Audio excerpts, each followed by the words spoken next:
Yesterday, some of you may have seen a false headline in the New York Times, and the headline was terribly misleading. It said House Republicans are, quote, adjourning until September to avoid a vote on releasing the Epstein materials. I just want you to know, and everybody here knows, that's an outright lie. It's not true. And they were forced to modify their headline and update it today. The reason is, we all know that's the initial lie travels much faster than the truth, and so we're making sure that people know what is actually going on here. I think every single one of your publications have known that the published schedule of Congress was decided in December of 2024, and it's been published ever since.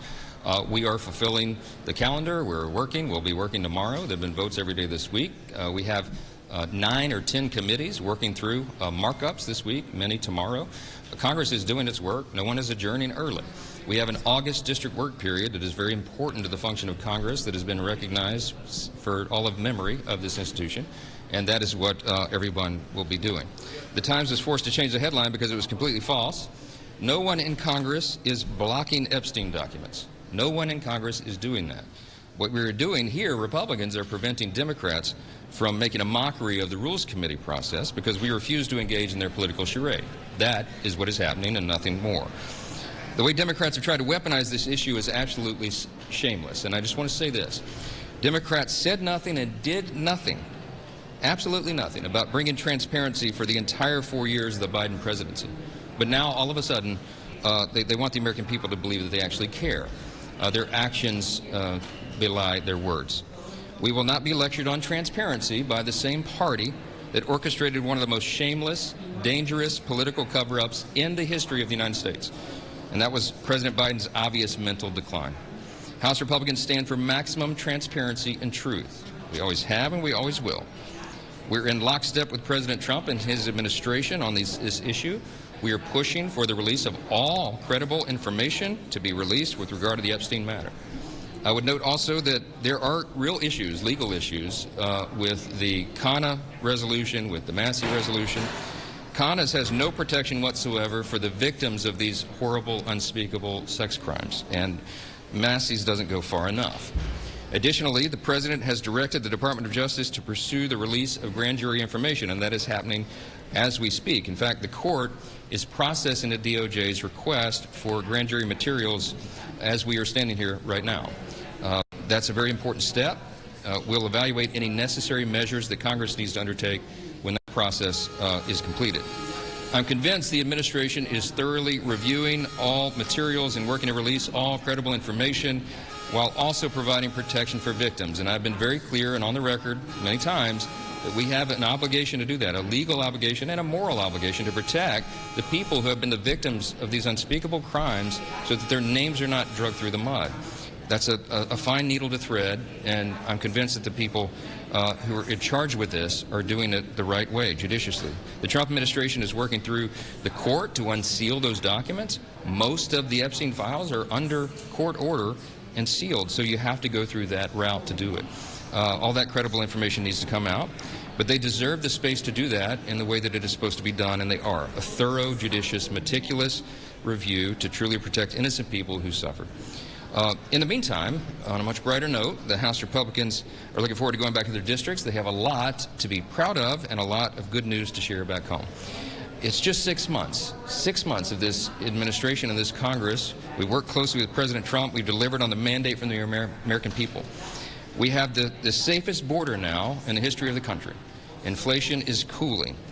We passed one of the most consequential pieces of legislation in the history of this institution, the One Big Beautiful Bill.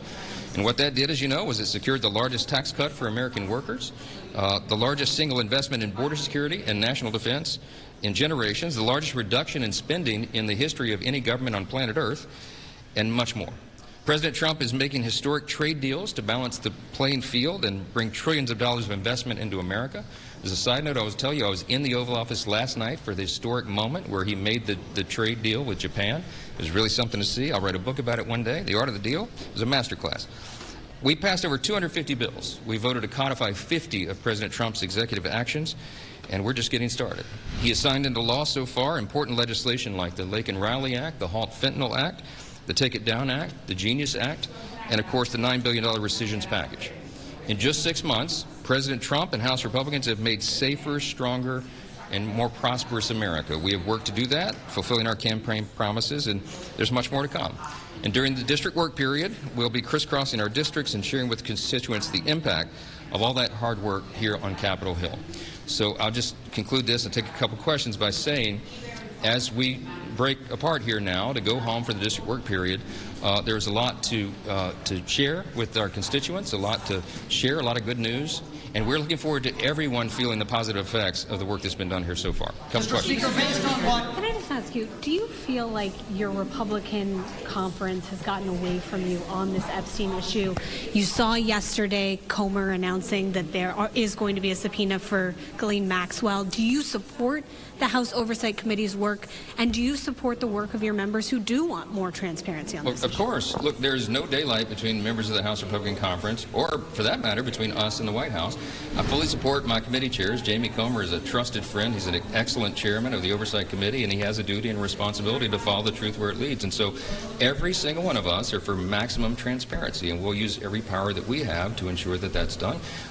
If they see fit to bring in Ghislaine Maxwell for testimony, that's fine. I will note the obvious concern, the caveat that Chairman Comer and I and everyone has, that could she be counted on to tell the truth? Is she a credible witness? I mean, this is a person who's been sentenced to many, many years in prison for terrible, unspeakable conspiratorial acts and acts against innocent young people. I mean, can we trust what she's going to say? Even if she raises her hand and says that she'll testify under oath, is that something that can be trusted? You know, that's a reasonable question. Is that credible evidence? I don't know.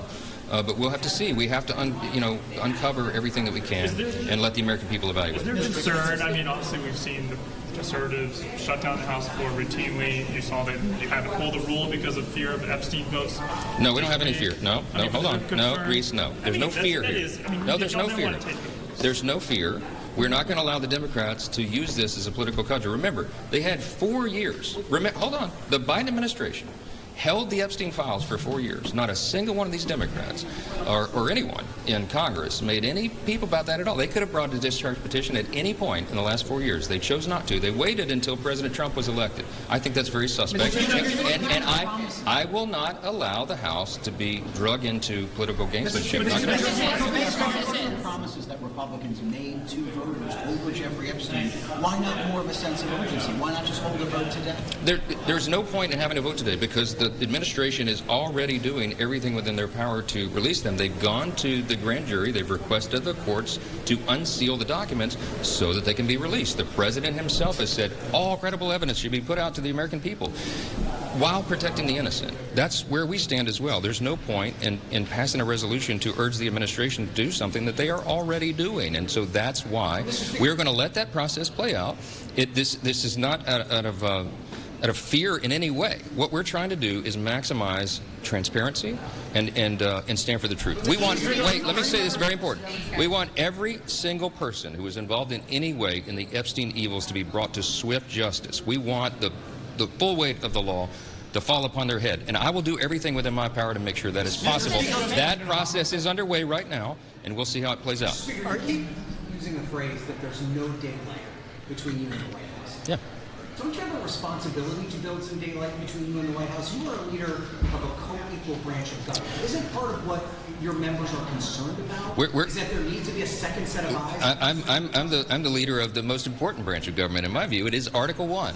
And if I see that Article 1 and our authority is being breached in any way, I'll act upon it. I'm a jealous guardian of our responsibility here, our constitutional authority, and that most important branch of government, and a government of, by, and for the people. But I will tell you this right now. When I say there's no daylight between me and the president, we talk about this privately. He's spoken about it publicly. I have as well. He's trying to achieve the same exact objective that we are, that every member of the House Republican Conference wants to achieve, and that is to let the American people decide. This information should have come out a long time ago. I've been an advocate of that. We all have. But that process is underway right now. Now, we've got to jealously guard that and protect it and make sure it's happening. And if it doesn't, then we'll take appropriate action when everybody returns here. But we have to allow the court process to play out. That's how it works. I used to be a litigator. There is a standard here, a legal standard that everybody cannot forget. The courts, law enforcement, and government agencies have to protect the innocent.